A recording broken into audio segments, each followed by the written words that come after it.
ഇത് ഇങ്ങനെ കിടന്ന സ്ഥലമാണ്. 2 ദിവസം മഴ പെയ്തപ്പോഴത്തേക്കും ഇതുപോലെയായി, ഈ കാണുന്ന പോലെയായി. ഞാനും എൻ്റെ കൂട്ടുകാരനും സുജിത്തും കൂടി ഇത് കൂടെ വന്നപ്പോൾ കണ്ടമാനം മീൻ കിടന്ന് മറിയണു. എന്നാൽ പിന്നെ ഇച്ചിരി മണ്ണിരൊക്കെ പിടിച്ചാണ്ട് ഇട്ട് നോക്കാന്ന് കരുതി. അത്രയും പോരാ, ഇവിടെയും താത്തിട് മുകളിലേക്ക്. ആ കിട്ടിയാ? ആ ഫസ്റ്റ് തന്നെ പറഞ്ഞാൽ സുജിത്ത് പിടിച്ചാണ്ട് കേട്ടോ. ഒരു കറുപ്പിനെ കിട്ടിയാണ്ട് നമുക്ക്. ഇവിടെ കറുപ്പ് കണ്ടമാനം കിടന്ന് മുകളിൽ കിടന്ന് അടിക്കാണ്. മഴ പെയ്യണ വരെയുണ്ട് കറുപ്പ് അടിക്കണേ, മുകളിൽ കിടന്ന് വെട്ടിക്കൊണ്ടിരിക്കണേ. അയ്യോ അയ്യോ വേ പോണു.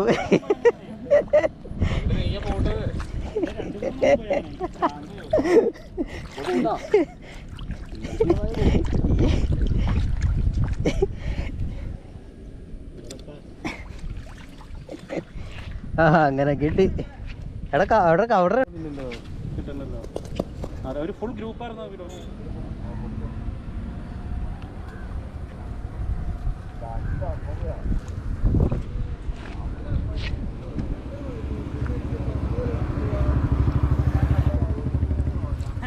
ഓ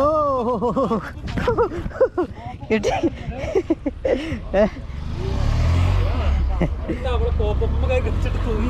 കിട്ടി മോനെ കിട്ടി.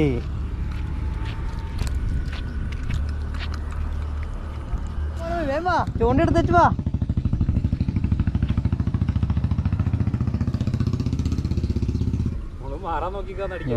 എത്ര നേരം അവിടെ ഇട്ടോണ്ടിരുന്ന?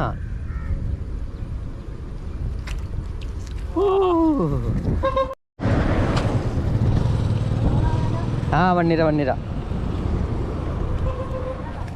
എണ്ണ കൊത്തല്ലേ ഏട്ടാ? അവിടെ ഇടാട്ടാ, നമ്മളിടുന്നിടത്ത് അവിടെ എന്തോരം ചെറ പറയാന്നടിക്കണ്. ആ അവിടെ നിന്ന് മാറ്റിയിട. അവിടെ ഉണ്ടെങ്കിൽ പറയാന്ന് അടിക്കൂലേ മുകളില്? അങ്ങോട്ട് മാറ്റിയിട്. എല്ലാവർക്കും കൂടി പിടിക്കാൻ ഇഷ്ടംപോലെ വേണ്ടില്ല.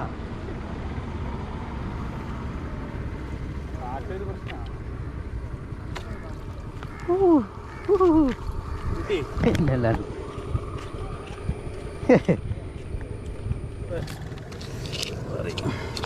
അതിനേലും വലിയ പോലത്തെ ഞാനീ പിടിക്കണേ.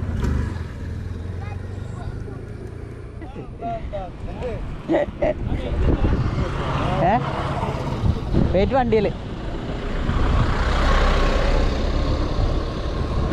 വണ്ടിയിലിടാ. ഞാൻ വണ്ടിയുടെ കയറാം. മതിടാ.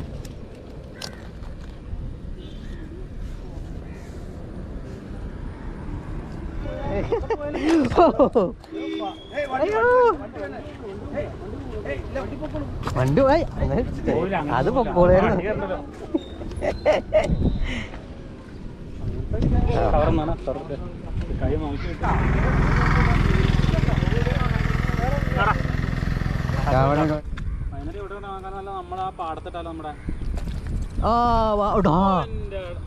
എടാ കാര്യായിരുന്നടാ. ആ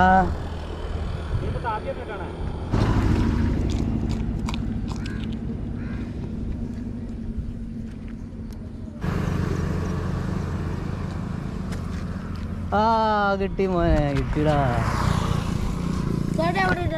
എവിടെടാ?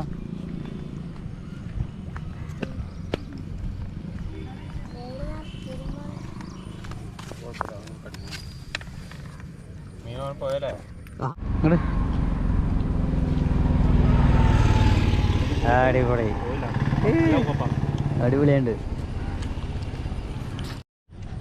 അങ്ങനെ ഞങ്ങൾ ചൂണ്ടിട്ടുകൊണ്ടിരുന്നപ്പോൾ ഞങ്ങൾ രണ്ടുപേരും മാത്രമേ ഉണ്ടായുള്ളൂ. പക്ഷേ ഇത് കുറച്ച് നേരം കഴിഞ്ഞ് കഴിഞ്ഞപ്പോൾ കണ്ടമാനം ആൾക്കാരെ ചൂണ്ടയിടാനും ചൂണ്ടയിടുന്നത് കാണാനായിട്ട് ഒരു 10-25 മുകളിൽ ആൾക്കാരായി. ചൂണ്ടയിടാൻ തന്നെ ഒരു 10 മുകളിൽ ആൾക്കാർ വന്നു. അതുപോലെ തന്നെ ഈ വഴിയിൽ പോകണവർക്ക് ഒരു കാഴ്ചയായി. കാരണം എല്ലാവരും ഇത് റോഡ് സൈഡ് ആയതുകൊണ്ട് അങ്ങനെ വെള്ളം അങ്ങനെ നിൽക്കാറുള്ള സ്ഥലമല്ല. പക്ഷേ പെട്ടെന്ന് മഴ ചെയ്തപ്പോൾ കണ്ടമാനം വെള്ളം അങ്ങോട്ട് കയറി കഴിഞ്ഞപ്പോൾ റോഡിലേക്കൊക്കെ വെള്ളം വന്നു. അപ്പോൾ ആൾക്കാർ ഇപ്പോൾ നമ്മൾ ചൂണ്ടിട്ട് മീൻ പിടിച്ചുകൊണ്ടിരിക്കുമ്പോൾ ആൾക്കാർ ഇത് കാണാൻ വന്നു. അപ്പോൾ അതുപോലെ തന്നെ കണ്ടുകൊണ്ടിരിക്കുന്ന സമയത്ത് ഈ മീൻ പിടിക്കാൻ താല്പര്യമുള്ളവർ മീൻ പിടിക്കാനായിട്ട് കുറേ പേര് ഞങ്ങൾ ചൂണ്ടിടുന്നുണ്ട്. മീൻ മാത്രമല്ല, മീൻ ഇഷ്ടം പോലെ ഇത് കൂടെ ഓടി കിടക്കുന്നുണ്ട്. ഗുലോപ്പിയായാലും കറൂപ്പായാലും അങ്ങനെ ഓരോ ആ മീൻ ഒരെണ്ണം മിസ്സായി ആ മച്ചാൻ്റെ. അപ്പോൾ ഇഷ്ടം പോലെ മീൻ ഇവിടെ കണ്ടമാനമുണ്ട്. ഇത് രസമായി. കാരണം എന്താ വെച്ചാൽ ഇത്ര ആൾക്കാർ ഇവിടെ ചൂണ്ടിടാൻ വരുമെന്നോ അല്ലെങ്കിൽ ഇത് കാണാൻ വരുമെന്നോ നമ്മൾ ഒട്ടും പ്രതീക്ഷിച്ചില്ല കേട്ടോ.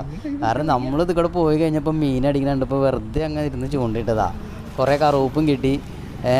ഇതൊരു എല്ലാവർക്കും ഒരു എൻജോയ്മെൻ്റ് ആയിട്ടോ, നല്ല രസമായി. ഇത്രയും പേര് ഇവിടെ ചൂണ്ടിടുന്നത് കാണാനൊക്കെ ആയിട്ട് വരാമെന്ന് പറഞ്ഞു കഴിഞ്ഞാൽ രസം തന്നെയല്ലേ. അത് അടിപൊളിയായി.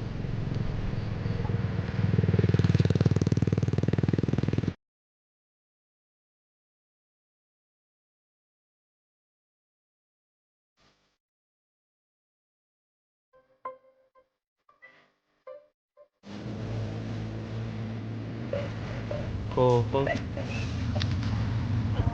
Sao? Tới đây thì mình